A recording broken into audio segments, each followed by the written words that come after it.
اعوذ باللہ من الشیطان الرجیم، بسم اللہ الرحمن الرحیم۔ ومریم ابنۃ عمران التی احصنت فرجہا فنفخنا فیہ من روحنا وصدقت بکلمات ربہا وکتبہ وکانت من القانتین۔ صدق اللہ العظیم۔ رب اشرح لی صدری ویسر لی امری واحلل عقدۃ من لسانی یفقہوا قولی، رب یسر ولا تعسر وتمم بالخیر، آمین یا رب العالمین۔ سورۃ التحریم کی آخری آیت نمبر 12 کو آج کے لیکچر میں ہم گرامیٹیکلی انالائز کرنے کی کوشش کریں گے، اور اس آیت کے انالیسس کے ساتھ الحمدللہ ہماری یہ سورہ مبارکہ بھی مکمل ہو جائے گی۔ آیت میں وقف کی کوئی علامت نہیں ہے، کچھ حروف عاطفہ نظر آ رہے ہیں جن کی بنا پر ہم اس آیت کے 4 حصے کر دیں گے۔ پہلا حصہ ہوگا وَمَرْيَمَ ابْنَتَ عِمْرَانَ الَّتِي أَحْصَنَتْ فَرْجَهَا، دوسرا ہوگا فَنَفَخْنَا فِيهِ مِن رُوحِنَا، تیسرا ہوگا وَصَدَّقَتْ بِكَلِمَاتِ رَبِّهَا وَكُتُبِهِ، اور چوتھا اور آخری ہوگا وَكَانَتْ مِنَ الْقَانِتِينَ۔ پہلا حصہ جو ہے اب اس کو انالائز کرتے ہیں جی۔ واو ہم استنافیہ مان لیتے ہیں، مریم یہاں پر زبر کے ساتھ استعمال ہوا ہے اور غیر منصرف ہے، تو یہ یا مجرور ہو سکتا ہے یا منصوب ہو سکتا ہے۔ مجرور ہونے کی وجہ کوئی نظر نہیں آ رہی، نہ پیچھے حرف جر ہے اور نہ ہی یہ مضاف الیہ بن رہا ہے۔ ہاں یہ تابع ہو سکتا ہے، یعنی اس کو ہم عطف کر دیں واو عاطفہ کی مدد سے امرأۃ فرعون پر۔ آگے مریم کے بعد ہے ابنۃ عمرانہ۔ ابنۃ عمرانہ یہ مضاف الیہ بن رہا ہے اور یہ صفت بن جائے گا مریم کی، کیونکہ ابن اور ابنہ لفظ کے بارے میں ایک قاعدہ ہے کہ جب یہ دو علم کے درمیان میں آتے ہیں تو یہ اپنے سے جو ماقبل اسم ہوتا ہے اس کے لیے صفت بنتے ہیں اور اپنے ما بعد علم کے لیے یہ مضاف بنتے ہیں۔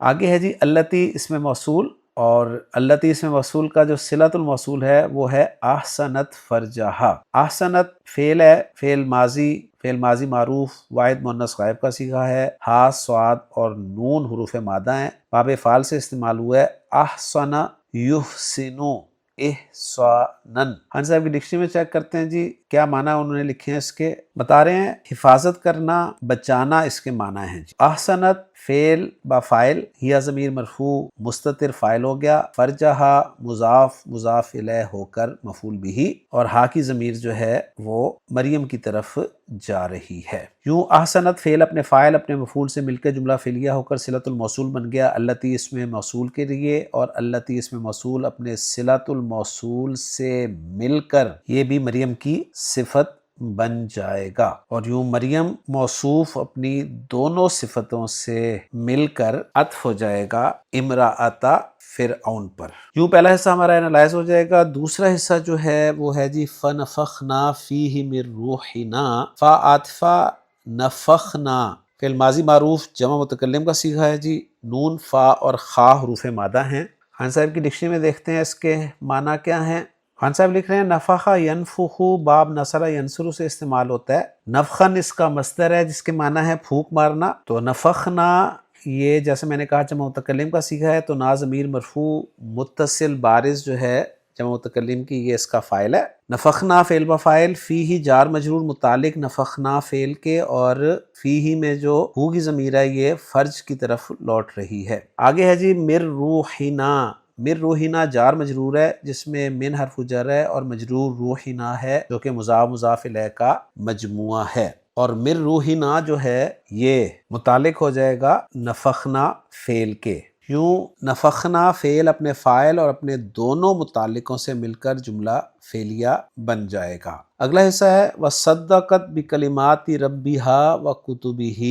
واو عاطفہ صدقت فعل ماضی معروف واحد مؤنث غائب کا صیغہ ہے، صاد دال قاف حروف مادہ، باب تفعیل صدق یصدق تصدیقا، ہیا ضمیر مرفوع مستتر فاعل، با جارہ کلمات مضاف، ربی ہا مضاف الیہ، گویا کلمات ربیہا پیچیدہ مرکب اضافی، اور یہ معطوف الیہ بن جائے گا۔ واو عاطفہ کتبہ مضاف الیہ ہو کر معطوف ہو جائے گا، گویا کلمات ربیہا معطوف علیہ اپنے معطوف کتبہ سے مل کر مجرور ہو جائے گا با حرف جر کے لیے، اور با حرف جر اپنے مجرور سے مل کر متعلق ہو جائے گا صدقت فعل کے، اور صدقت فعل اپنے فاعل اور اپنے متعلق سے مل کر جملہ فعلیہ بن جائے گا۔ اور اب آخری حصہ ہے وہ ہے وکانت من القانتین، واو عاطفہ، کانت فعل ناقص، ہیا ضمیر مرفوع مستتر کانا کا اسم، اور من القانتین جار مجرور یہ خبر ہو جائے گی کانا کی، اور کانا فعل ناقص اپنے اسم اور خبر سے مل کر جملہ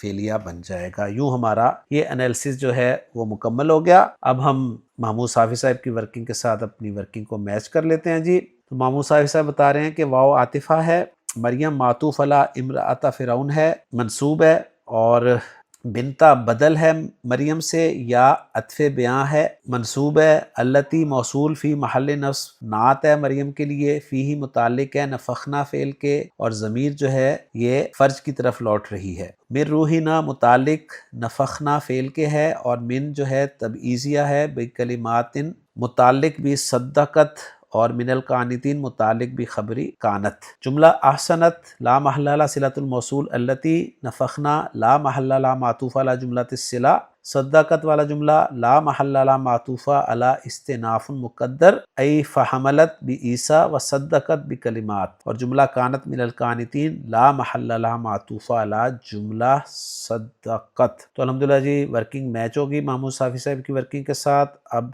ترجمہ دیکھ لیتے ہیں آخری آیت کا، اور ترجمہ عبدالسلام صاحب نے کچھ یوں کیا ہے کہ وہ مریم ابنت عمران التی احسنت فرجہا، اور عمران کی بیٹی مریم کی مثال دی ہے، بریکٹ میں وہ لکھ رہے ہیں مثال دی ہے، جس نے اپنی شرمگاہ کی حفاظت کی، فنفخنا فیہ من روحنا، تو ہم نے اس میں اپنی ایک روح پھونکی، وصدقت بکلمات ربہا وکتبہ، اور اس نے اپنے رب کی باتوں کی اور اس کی کتابوں کی تصدیق کی، وکانت من القانتین، اور وہ اطاعت کرنے والوں میں سے تھی۔ تو الحمدللہ جی آج کے لیکچر میں سورۃ التحریم کی آخری آیت بھی ہماری گرامیٹیکلی انالائز ہو گئی۔ اللہ تعالیٰ کا شکر ادا کرتے ہیں۔ انشاءاللہ تعالیٰ کسی نئی صورت کے ساتھ آپ سے جلد ملاقات ہوگی۔ اجازت دیجیے۔ سبحانک اللہم و بحمدک، اشہد ان لا الہ الا انت، استغفرک و اتوب الیک۔